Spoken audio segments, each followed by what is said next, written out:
1991 to 1994, I worked in a prison industry, and we restored classic cars for the Imperial Palace Hotel.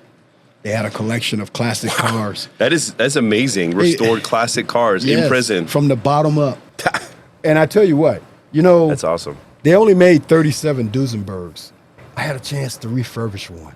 Really? And I would love to find that owner and say, hey, do you know a guy from death row? And I have pictures of me in the Duesenberg. I mean, dude, everything that I can talk about. Yeah. I'm glad that I had enough sense to say, take a picture of me. Yeah. You know, because people won't believe it. Sure. So now I have all this with me, and I want to just leave it with my family. Maybe one day it can help them out financially or whatever, but it's history. Right. And it's Nevada's history, and I love this state. Did you guys work on any other cars? Sure. We worked on a 1910 Winton. Wow. Well, that's all wood. Wow. Everything's oh, my wood. God. Wow. So, what else we worked on? We worked on a T-model Ford, the Cadillacs, a series of Cadillacs. Nice. Yeah. So you basically, like, they had a body shop in prison. Basically, you were restoring. Oh, yes. That's insane. Yes. That is And like see, how it works is the prison has what they call in this state Silver State Industries. Okay. And they have and the governor appoints a director. You run the prison industry. Okay, you pick the inmates, you figure out how much money they're going to make, you figure out what yard is accessible for inmates to work and be able to, you know, make a living and go on through with their incarceration and programming. So the director has a lot. So what he does, he appoints people in the prison, even inmates, to be mentors, because everybody has a right to work. In the prison, unless you're in solitary confinement or something like that, or protective custody. But if you're in a general population on that prison yard, you have just as much right to sign up for employment as the next guy. Nice. It doesn't matter what race. So I was allowed to work in the, like I said, work on the classic cars. We built furniture. I mean, it's something else to work on. Furniture. Oak wood. Nice.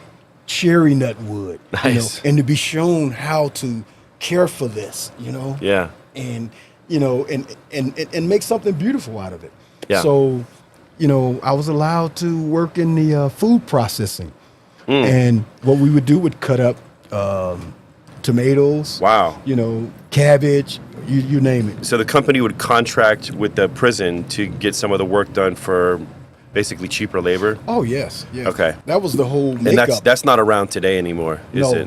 But the model is still. Okay. Because the model is up here. Right. I mean, those of us that did time during those decades, Yeah. during that era, we knew the insides and outs. So if a company in Las Vegas, a manufacturer warehouse company wants to come in and say, hey, we need 20 inmates and we want to form a assembly line. And they're going to take this product and they're going to put it together, tap, tap, tap, and they're going to box it up and mail it out. At what point did they, so this was in the 70s, right? No, this is 80s, 90s, all the way up to the millennium. Really? So when did Yes. they discontinue labor in, like, would they still do something, They still do some But things. not to that extent. Not to where the inmates are really engaged and want to be involved. You know, it's pennies on the dollar. And they're not, like, I think the casinos may still have boxing where they box up the cards and Right. they send them out to the different hotels. The casino, okay, dealer cards, Dealer right. cards. And they're putting the suits together and making sure. But I tell you what, if I had a business today, Chris, Yeah. I would seek out inmate labor. I think that's a great idea. Because here you got a system that takes blood, take urine. So if I tell you I don't do drugs, I'm a prime candidate for maybe, you know, this state has cannabis. This state has, legal rights to a whole bunch of things that you can do. Right. That you can go right into a store and buy. So if it's legal, but you got an inmate that you know you've already tested and stuff, so why not let him make money if it's nothing but making bags Right. for the product? Yeah. No, I think that's a great idea. There I mean, are so many. what if, you know, I think you brought this up before, actually. What if, you know, the prisoners were making cannabis, you know? Growing cannabis or doing something in the cannabis industry. And the prison, I'm telling you what, they can say what they want to. the prison can lock it down so when they say you're not going to walk out of there with nothing, Oh yeah. trust me. Way safer than the outside, right? Yes, Because yes. it's already a very secured location, and literally no one's gonna take a bud. No. As you know, No. the other alternative, it's open to people it's open to robberies, Yes. open to theft. I mean, that stuff happens all the time on the outs, especially in California. Yeah. So I wanted to ask you, during that time where they had more structured work for the prisoners, do you think it was better than it is today? You're obviously not in right now, but I mean, what I've heard is this is incredibly violent and chaotic in prison now. When they had those programs in place, do you think it was better for the prisoners? Sure. I think anytime you get a mass group of youngsters, all different race, and that's what the system is of now. You got 30 to 16-year-olds inside the prison system that are stuck there because they're doing time. Yeah. And every prison comes with a code. The racists know the code, they respect the code.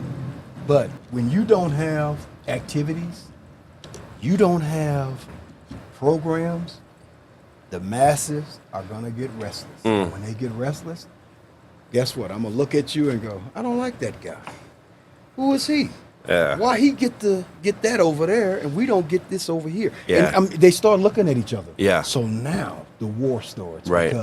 And then the blacks are gonna always feel they're behind the 8 ball because most of your correction officers are what color? White. White. Gotcha. So now, and the Spanish brothers believe that, well, we're more closer to the white guy, so we're going to go join them. So if something jump off, we're letting you know. We're going to be on there, And so that evens anger. That angers the blacks, the Cubans, the Native Americans, anybody of color skin that, So these youngsters are restless. There's nothing to do. And they're going to sit around and they're going to tell war stories and they're going to get after each other. But if you got mentors, if you got guys, I can take 10 guys right now, and that's every race. I know at least one that's out, that's got a mouthpiece, and that can go in and got something to say. We can go in and we can do an assembly. We can do a rally and tell them, hey, man, I did time from boom, boom, boom, boom, boom. That's 4 decades. This is what we did. Some of you in here, you're doing the same time I was doing. What's different? I'm going to tell you what's different. We're in an election year. We don't know who's getting ready to get that presidency chair. But I tell you what, prison's going to be affected. Really? Yeah. And you have to let them know that you've done your homework. Logistically, you have done your homework. You know what's coming. And when you get one person ear, that's a so-called leader, shot caller, trust me, prison will start to change because he's going to send down the pipeline. Hey, they got a new job program coming in. I'm getting involved. I'm going to put my name on the list. Put your name on the list. Put your name on the list. And now you got tough guys. They're part of a program making money, but it's working. Yeah. Because the yard is being laid back. They're looking forward to getting that little paycheck, making that money, going to the store, canteen. They're looking to get a visit, and their family don't have to spend money in the visiting room. They're spending money for their food and stuff. Yeah, it's a difference. But when you're just sitting back and you're calling, collect, you're waiting for the mail to see if you got a check from your family, it's hard on the families out here. So any dude that's in prison know he's done wrong, and he's got any ounce of intelligence, he's gonna sit back. OG is right. I got 4 or 5 years left on my time. Yeah, that's what I'm gonna do. I'm gonna work and go to school. I love that. I don't care if it's for a show. That's what they're gonna do, though. That's how you change the masses. That's how you get that therapeutic community going. It's tough, man. When you don't have an ear, people don't wanna, and they know what you're talking about. Because you don't do that much time and just come out a dummy, man. I'm glad that I didn't come out a dummy. So let's talk about that. Let's talk about like the exact structure that would work to, reduce, make it easier on the prisoners, reduce violence, reduce crime inside of prison, and also help them when they get out. I always mention this. Germany has recidivism. Recidivism? Yeah. Recidivism. What does that mean exactly? That means returning. Okay. Back. I think they have the lowest rate like almost worldwide. And I just, I saw a documentary on the prison system. They have therapists in there. They treat them with humanity. There's, there's not hella gangs in there trying to kill each other all the time. And they literally go to therapy and they go to school to learn skills. So when they get out, they can get a skilled labor position immediately. Right. I'm an advocate for the same thing that you're an advocate for, treating these people humanely, treating prisoners humanely, teaching them a skill, paying them a wage like you got paid. Yeah. I think that companies on the outside can definitely benefit from working with prisoners on the inside. And I think it's a win-win. Yes, it is. They get a skill, they get treated humanely, they get money, and the companies just save money on labor. My idea was, I was kind of tired of us exporting labor overseas, like China. Now and I think China, the wage is too much in China, so now they're bringing a lot of factories to Vietnam. That's what I saw. But I would like to have things made here, and I think that we should give people in the prison system a chance. I know me, like I've went through a period of time where I almost lost everything and I was almost homeless. And sometimes it doesn't really matter how much money you make. If you do a task and have a job and you do it well, it makes you feel good about yourself. I think there's a win-win all around here if we can monetize the prison system and teach them skilled labor. Yeah, I mean, just the same thing that you guys were doing before. I mean, that's crazy to me. Like rebuilding custom cars. That's awesome. Yes. I tell you what, the company, the manufacturers, or the people that bring in their companies to a prison, they're getting such a kickback, Right. with the government, because it's on the job training. Yes. So you get in that kickback. You get in the kickback because you're even messing with prisoners. And if that prisoner is even signed up for educational classes, or he's online going to college, that company gets a kickback because you hired him. Yep. Still, it's It's a win-win all around. all the way around. All around. Even when that inmate is up for parole, that company can reach out and say, "Hey, we got him. We know his work. We know his work. He's coming to work for us." And I've seen it.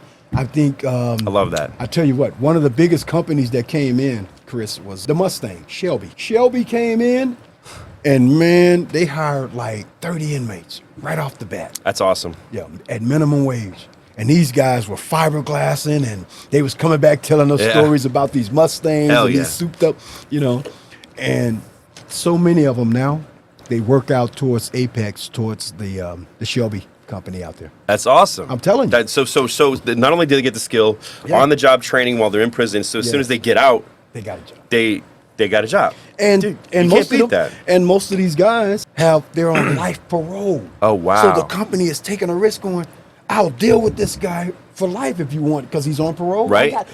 It's a win-win because you know where he's at. Yep. He's got supervision Yep. over here. So you have to look at the whole package, the whole model of it. And I think if Nevada prison leaders really think about this, and the people, they bring it back to the table and bring some people that know experience and that hands-on, what was it like being in there, and let us talk if they want to really help. Yes. And I'm in touch with a couple politicians who are running for their respective positions, seats. And we've already talked about this. So I'm hoping that, in the future, this will come back to fruition. Man, I would love to help you get this done. I mean, we could make a presentation and get in front of the right people. I just think that, it doesn't matter, like, if you're the, I don't know how to say this, like, the most evil person in the world, like, just say evil corporations or people that don't give a shit about other people, still care about money. So this puts money in their pocket, and, it just happens to help people too. Yeah. So, I mean, like, even if they don't give a shit about helping people, they care about money. They care about living. Yeah. So we monetize, we help them make more money, and it helps. And then, it's a win-win. They help people in the process. So I just don't see how they can say no. So it's a good deal all around. And see, what has to be brought out is that we can't change the mindset of people who think that there's nothing good coming out of the prison system. Right. You're not going to change it. For some reason, people have that belief, and, he did wrong, she did wrong, throw away the key. You can't. No. If we did that, everybody be because every little thing that they see you do, I saw him do it. Yep. But how big was it? Is it big enough to put him away Yeah. and throw away the key? So I think Yeah, I until agree. society comes to the table, everybody comes back to the table and go, hey, these are our sons and daughters Yes. that we are locking up, and everybody has a role to play. Now, it's just where we're at today. Yeah. And I got some meetings coming up, like I said, man, they're going to be powerful, and I hope I can say something that will tell these prison leaders and the people that run this fine state of ours, let's get back to the simple things, man, and watch how it works. Quit making things so complicated, because the more you make it complicated, the more you're not going to want to let these children out and give them a second chance, because that's all they are. They're Right. kids without directions.